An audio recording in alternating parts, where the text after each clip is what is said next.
Friends, ಮಹಿಳಾ ಮತ್ತು ಮಕ್ಕಳ ಅಭಿವೃದ್ಧಿ ಇಲಾಖೆಯಲ್ಲಿ ಖಾಲಿ ಇರುವ ಅಂಗನವಾಡಿ ಕಾರ್ಯಕರ್ತೆಯರು ಮತ್ತು ಸಹಾಯಕಿಯರ ನೇಮಕಾತಿಗಾಗಿ ಒಂದು ಅಧಿಸೂಚನೆಯನ್ನು ಬಿಡುಗಡೆ ಮಾಡಲಾಗಿದೆ.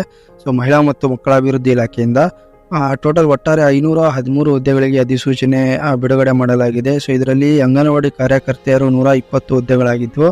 ಹಾಗೆ ಅಂಗನವಾಡಿ ಸಹಾಯಕರಿಗೆ 393 ಹುದ್ದೆಗಳಿಗೆ ಒಂದು ನೇಮಕಾತಿಗೆ ಅಧಿಸೂಚನೆಯನ್ನು ಕರೆಯಲಾಗಿದೆ. ಸೊ ಹಾಗೆ ಆಸಕ್ತ ಅಭ್ಯರ್ಥಿಗಳು ಯಾರೆಲ್ಲ ಇದ್ದೀರಾ, ಈ ಮಾಹಿತಿಯನ್ನು ಸಂಪೂರ್ಣವಾದ ಮಾಹಿತಿಯನ್ನು ವಿಡಿಯೋದಲ್ಲಿ ತಿಳಿದುಕೊಂಡು ಅರ್ಜಿಯನ್ನು ಸಲ್ಲಿಸಬಹುದು. ಹಾಗೆ ನೀವೇನಾದರೂ ಮೊದಲೇ ಬಾರಿ ನಮ್ಮ ಚಾನಲ್ಗೆ ಭೇಟಿ ನೀಡಿದರೆ ದಯವಿಟ್ಟು ಚಾನಲ್ನ ಸಬ್ಸ್ಕ್ರೈಬ್ ಮಾಡ್ಕೊಳ್ಳಿ, ಲೈಕ್ ಮಾಡಿ, ಶೇರ್ ಮಾಡಿ, ಹಾಗೆ ಬೆಲ್ಲೈಕನ್ ಕೂಡ ಪ್ರೆಸ್ ಮಾಡ್ಕೊಳ್ಳಿ. ಸೊ ಇದರ ಹಿಂಗೆ ಲೇಟೆಸ್ಟ್ ಜಾಬ್ ಅಪ್ಡೇಟ್ಸ್ಗಳು ಏನೇ ಇದ್ರೂ ಅದು ನಿಮಗೆ ಬೇಗ ರೀಚ್ ಆಗುತ್ತೆ. ಸೊ ಬನ್ನಿ ಫ್ರೆಂಡ್ಸ್, ವಿಡಿಯೋನ ಸ್ಟಾರ್ಟ್ ಮಾಡೋಣ.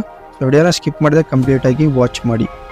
ಸೊ ನೋಡಿ ಫ್ರೆಂಡ್ಸ್, ಇದು ಕೋಲಾರ ಜಿಲ್ಲೆಯಲ್ಲಿ ಅಂಗನವಾಡಿ ಕಾರ್ಯಕರ್ತೆ ಸಹಾಯಕಿಯರ ನೇಮಕ 513 ಹುದ್ದೆಗಳ ಅರ್ಜಿಗೆ ಒಂದು ಆಹ್ವಾನ ಮಾಡಲಾಗಿದೆ. ಸೊ ಮಹಿಳಾ ಮತ್ತು ಮಕ್ಕಳ ಅಭಿವೃದ್ಧಿ ಇಲಾಖೆಯಿಂದ.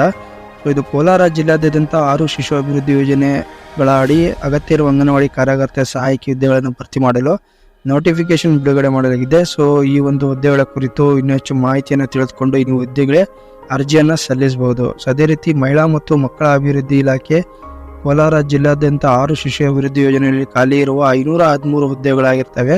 ಸೊ ಈ ಒಂದು ಹುದ್ದೆಗಳನ್ನು ಭರ್ತಿ ಮಾಡಲು ಒಂದು ನೋಟಿಫಿಕೇಶನ್ ಬಿಡುಗಡೆ ಮಾಡಿದೆ. ಸೊ ಇದರಲ್ಲಿ ಅಂಗನವಾಡಿ ಕಾರ್ಯಕರ್ತೆಯರು 120 ಇದ್ದಾವೆ. ಅಂಗನವಾಡಿ ಸಹಾಯಕಿಯರು 390 ಹುದ್ದೆಗಳಿಗೆ ಈ ಒಂದು ಅರ್ಜಿಯನ್ನು ಆಹ್ವಾನಿಸಿದ್ದಾರೆ. ಸೊ ಇದರಲ್ಲಿ SSLC ಅಥವಾ ತತ್ಸಮಾನ ವಿದ್ಯಾರ್ಹತೆ, ದ್ವಿತೀಯ PUC ಹಾಗೂ ತತ್ಸಮಾನ ವಿದ್ಯಾರ್ಹತೆ ಜೊತೆಗೆ ಟೀಚಿಂಗ್ ಕೋರ್ಸ್ಗಳಲ್ಲೂ ಕೂಡ ಪಾಸ್ ಆಗಿರಬೇಕು.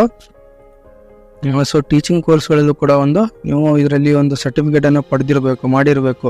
ಸೊ ಇದು ಹಾಗೆ ಯಾವ ಹುದ್ದೆಗೆ ಏನು ವಿದ್ಯಾರ್ಹತೆ ಹಾಗೂ ಅರ್ಜಿ ಹಾಕುವ ವಿಧಾನ ಕೂಡ ಈ ಒಂದು ವಿಡಿಯೋದಲ್ಲಿ ತಿಳಿದುಕೊಡೋಣ. ಸ್ಕಿಪ್ ಮಾಡದೆ ಕಂಪ್ಲೀಟಾಗಿ ವಾಚ್ ಮಾಡಿ. ಸೊ ಹುದ್ದೆಗಳ ವಿವರ ಬಂದ್ಬಿಟ್ಟು ನೋಡಿ, ಅಂಗನವಾಡಿ ಕಾರ್ಯಕರ್ತೆಗೆ 120 ಹುದ್ದೆಗಳಿದ್ದಾವೆ.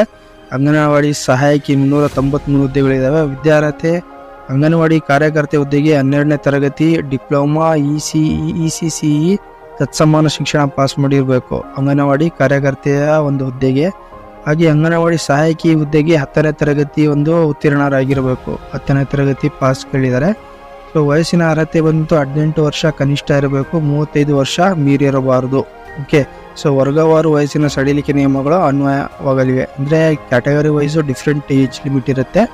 ಸೊ ಅರ್ಜಿ ಸಲ್ಲಿಸಲು ಆರಂಭಿಕ ದಿನಾಂಕ 12/3/2024. ಆಲ್ರೆಡಿ ಅರ್ಜಿ ಪ್ರಾರಂಭ ದಿನಾಂಕ ಸ್ಟಾರ್ಟ್ ಆಗಿದೆ. ಓಕೆ. ಆ್ಯಂಡ್ ಲಾಸ್ಟ್ ಡೇಟ್ ಬಂದ್ಬಿಟ್ಟು 13/4/2024 ಲಾಸ್ಟ್ ಡೇಟ್ ಆಗಿರುತ್ತೆ. ಸೊ ಈ ಒಂದು ಹುದ್ದೆಗಳಿಗೆ ವೇತನ ಎಷ್ಟೆಂದರೆ 6,000ರಿಂದ 10,000 ತನಕ ಒಂದು ವೇತನವನ್ನು ನಿಗದಿಪಡಿಸಿದ್ದಾರೆ as per the notification. Okay.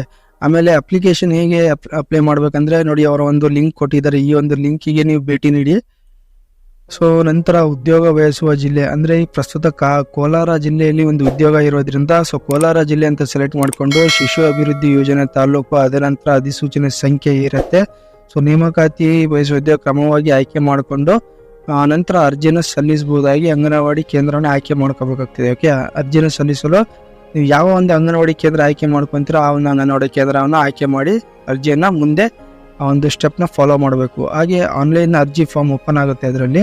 So ಕೇಳಲಾದ ವಿವರಗಳನ್ನು ಭರ್ತಿ ಮಾಡಿ ಅಗತ್ಯ ದಾಖಲೆಯನ್ನು ಹೆಸರಿನ ಮುಂದೆ ಇರುವ ಆಯ್ಕೆ ಬಟನ್ ಕ್ಲಿಕ್ ಮಾಡಿ ಅಪ್ಲೋಡ್ ಮಾಡಬೇಕಾಗ್ತದೆ. ಓಕೆ. ಹಾಗೆ ಅಪ್ಲಿಕೇಶನ್ ನೋಡಿ, ಇನ್ನೊಂದು ಇಂಪಾರ್ಟೆಂಟ್ ಥಿಂಗ್ ಏನಂದರೆ ಈ ಒಂದು ಅರ್ಜಿಯನ್ನು ಸಲ್ಲಿಸುವ ವಿಧಾನ ಕೂಡ ಒಂದು ವಿಡಿಯೋದಲ್ಲಿ ನೆಕ್ಸ್ಟ್ ಒಂದು ವಿಡಿಯೋ ಅಪ್ಲೋಡ್ ಆಗುತ್ತೆ. ಸೊ ಆ ಒಂದು ವಿಡಿಯೋದಲ್ಲಿ ನೀವು ಈ ಒಂದು ಹುದ್ದೆಗೆ ಯಾವ ರೀತಿಯನ್ನು ಅರ್ಜಿಯನ್ನು ಸಲ್ಲಿಸಬೇಕು ಅನ್ನೋದ್ರ ಬಗ್ಗೆ ಸಂಪೂರ್ಣ ಮಾಹಿತಿಯನ್ನು ಸ್ಟೆಪ್ ಬೈ ಸ್ಟೆಪ್ ತಿಳಿಸ್ಕೊಡ್ತೀನಿ. ಆ ಒಂದು ವಿಧಾನವನ್ನು ಫಾಲೋ ಮಾಡಿಕೊಂಡು ನೀವು ಕೂಡ ಈ ಒಂದು ಹುದ್ದೆಗೆ ಅರ್ಜಿಯನ್ನು ಸಲ್ಲಿಸಬಹುದು. ಓಕೆ.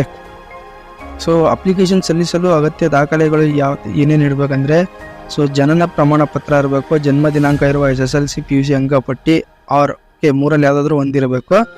ಸೊ ವಾಸಸ್ಥಳ ದೃಢೀಕರಣ ಪತ್ರ ಇರಬೇಕು, ವಿದ್ಯಾರ್ಥಿ ಬಗ್ಗೆ ಪ್ರಮಾಣ ಪತ್ರ ಇರಬೇಕು, ವಿಕಲಚೇತನರಿಗೆ 10 ವರ್ಷ ಮತ್ತು ಸಡಿಲಿಕೆ ನೀಡಲಾಗಿದೆ, ಮೀಸಲಾತಿ ಮತ್ತು ಜಾತಿ ಪ್ರಮಾಣ ಪತ್ರ ಇರಬೇಕು, ವಿಧವೆಯಾಗಿದ್ದಲ್ಲಿ ಪತಿಯ ಮರಣ ಪ್ರಮಾಣ ಪತ್ರ ಕೂಡ ಇರಬೇಕು, ಆತ್ಮಹತ್ಯೆ ಮಾಡಿಕೊಂಡ ರೈತರ ಪತ್ನಿಯಾಗಿದ್ದಲ್ಲಿ ಉಪವಿಭಾಗಾಧಿಕಾರಿಗಳಿಂದ ಪಡೆದ ಒಂದು ಪ್ರಮಾಣ ಪತ್ರ. ಸೊ ಈ ಒಂದು ಪ್ರಮಾಣ ಪತ್ರ ಕೊಟ್ಟಿರ್ತಾರೆ, ಆ ಪ್ರಮಾಣ ಪತ್ರ ಕೂಡ ಇರಬೇಕು.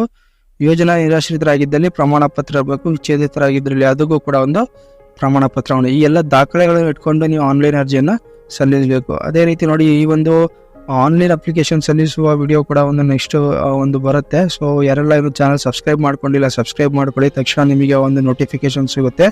ನೀವು ಕೂಡ ಮನೆಯಲ್ಲೇ ಕೂತ್ಕೊಂಡು ಈ ಒಂದು ಹುದ್ದೆಗೆ ಅರ್ಜಿಯನ್ನು ಸಲ್ಲಿಸಬಹುದು. ಸೊ ಅದೇ ರೀತಿ ಈ ಒಂದು ವಿಡಿಯೋ ನಿಮಗೆ ಇನ್ಫಾರ್ಮೇಟಿವ್ ಅನಿಸಿದ್ರೆ ಲೈಕ್ ಮಾಡಿ, ಶೇರ್ ಮಾಡಿ, ಹಾಗೆ ಸಬ್ಸ್ಕ್ರೈಬ್ ಮಾಡೋದನ್ನು ಮಾತ್ರ ಮರಿಬೇಡಿ. Thank you friends.